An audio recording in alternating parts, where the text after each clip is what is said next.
welcome back to Hilaal Live. Now, a deep concern for the moral crisis the country finds itself in has prompted a group of religious leaders to call for a national convention to brainstorm ideas on how to get South Africa out of its dilemma.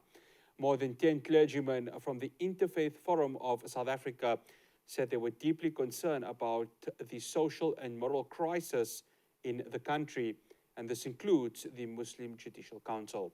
Joining us now from the organization is its first deputy president, Moulana Abdul Khaliq Allie. Moulana, assalamu alaikum wa rahmatullahi wa barakatuh, and shukran again for joining us. Wa alaikum salam wa rahmatullahi wa barakatuh. Jazakumullah for the opportunity. Now, it's always a pleasure to have Moulana here with us. Moulana, this forum started this week. We're currently in stage 6 load shedding, and of course, this is just scratching the surface of what our country is going through right now. How engaging were these conversations with various other faith groups within our country? So let me say to the community that, and to all our viewers, this is a very critical and an important discussion. And as a start, we must be able to contextualize that as a South African Muslim community, we are part of the broader African society. And we equally face the challenges that the normal South African face. And the context of this particular meeting and the planned convention in October month is a culmination of many hours of discussion. And during the COVID period of time, you'd recall that the government engaged with the faith communities from time to time, and the faith communities met in dealing with the issues that we were confronted with. And subsequent to that, during the Durban insurgency, this very group of people also undertook to address the issues that Durban was faced with. And then obviously the taxi violence here in Cape Town, and there were other issues that our country was faced with. That led to the evolving of this particular group of people to say that we are going into an elections in 2024. The state of the nation is deeply concerning to the South African clergy. And at the same time, what is our responsibility as a people? Can we continuously blame the government for what is happening and what is going wrong? Are we doing something about what is going wrong?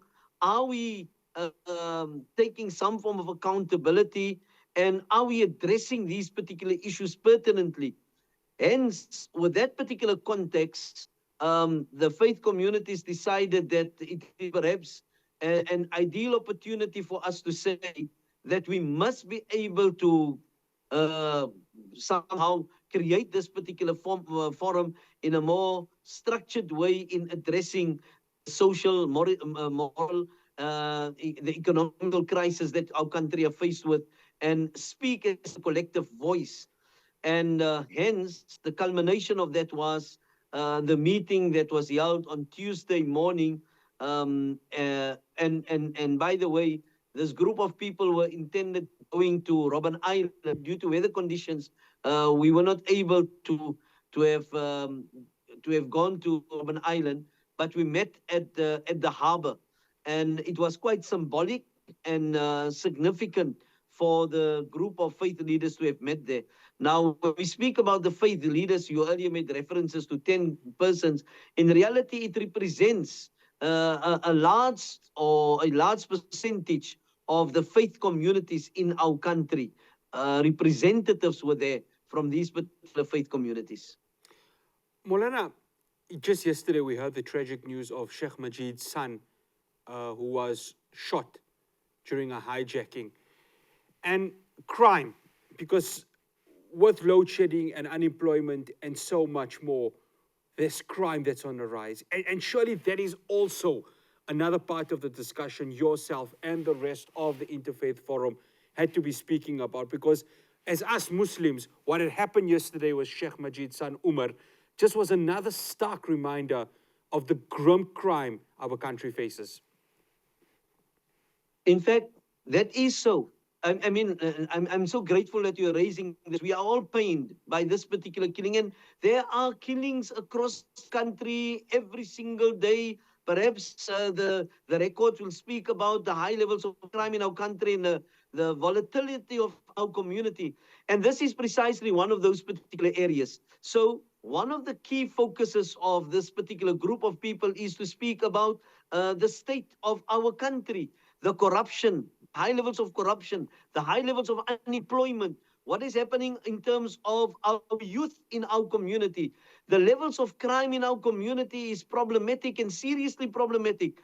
And I'm glad to inform the viewers that that has been one of the foundational issues that led to this particular formation, to say we cannot be silent in the face of all of these atrocities that is happening in our country, where and specific focuses were on the women and children, the high levels of gender-based violence in our community, and that which culminates from it.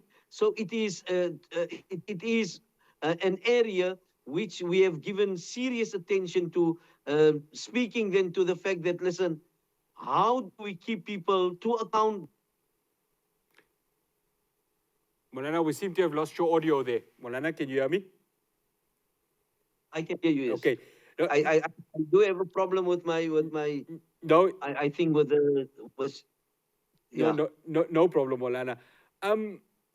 President Ramaphosa, at what stage do you feel that this forum needs to speak to him, not through papers or letters, but an actual one-on-one dialogue with the president of the country? Because at the end of the day, he is the head of state.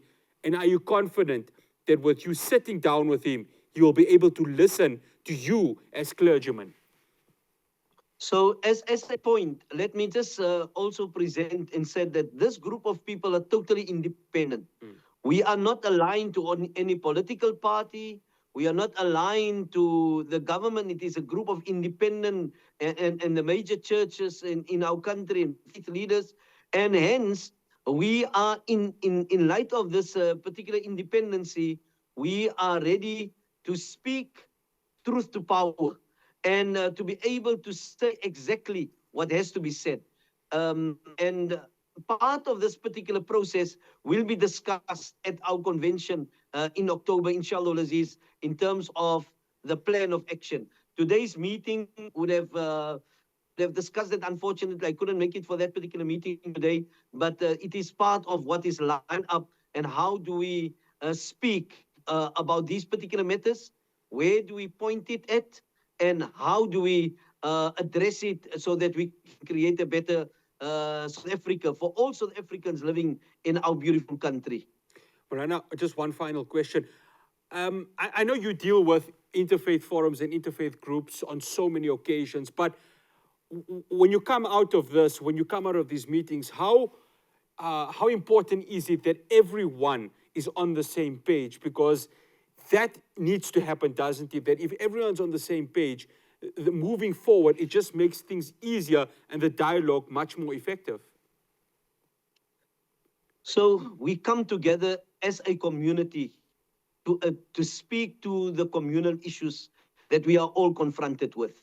And as a Muslim community, it is extremely challenging to be thinking that we can live in isolation on an island.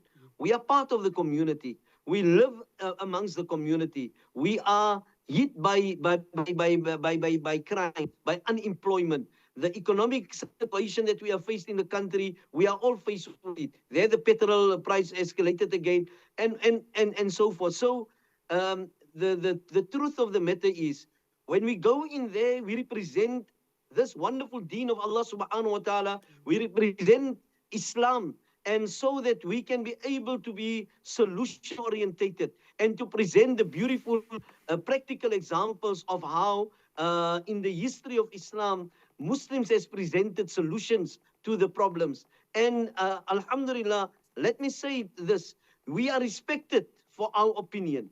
We stand on our principles of our deen, alhamdulillah, rabbil alameen. And as such, we will continue to do so with that wonderful approach of how Islam has guided us as a Muslim community to be dealing in the interfaith arena. We cannot be isolated. We should not be standing alone and imagine that we can be able to speak to the issues that we are confronted with. We have the opportunity, alhamdulillah, Rabbil Alameen. We have the freedom to practice our religion and, alhamdulillah, to be able to be sharing in the aspirations of the South African community for a better South Africa for all of our people. Alhamdulillah, Rabbil Alameen. Alhamdulillah. Moulana, we'd like to say Jazakallah to you so much for joining us here. I know you're very busy with this forum. We really do appreciate it. And again, all the best. And may Allah subhanahu wa ta'ala find a solution, allow the solution to happen with you as the Interfaith Forum for a better South Africa for all of us, inshallah. Jazakumullah. Assalamu rahmatullah and Jazakumullah for the opportunity. I mean, it's always a pleasure. Wa alaikum salam wa rahmatullahi wa barakatuh. First Deputy President of the Muslim Judicial Council, Moulana Abdul Khaliq Ali. After the break, I'll have your news. Do stay tuned.